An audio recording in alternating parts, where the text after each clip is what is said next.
Est-ce que tu connais l'allégorie de l'oignon? Je t'explique. Comme tu peux le voir, cet oignon est abîmé. En tout cas, on le ressent sur les premières couches de l'oignon. Donc je décide d'enlever cette première couche qui est un peu blessée ou qui a attrapé quelque chose.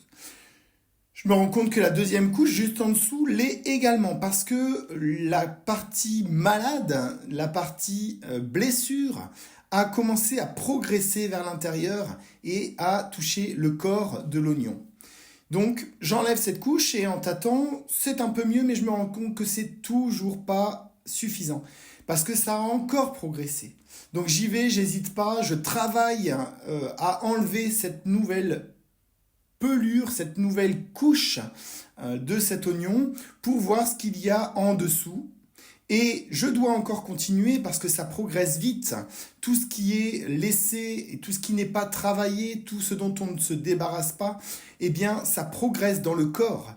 Donc, j'enlève encore cette couche. Et là, enfin, je m'aperçois que c'est mieux et que la partie du dessous est quand même plus saine.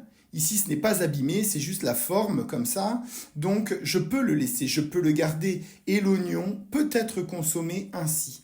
Eh bien, il en est de même pour le corps, puisque toutes les blessures, toutes les parties de toi qui sont blessées, eh bien, si tu ne les travailles pas, si tu ne te libères pas de ces traumas, de ces rancunes, de ces tristesses, de ces émotions et qui viennent se cristalliser dans ton corps, eh bien, c'est ton corps qui va te le rappeler en déclenchant des maux, MAUX, ou des maladies.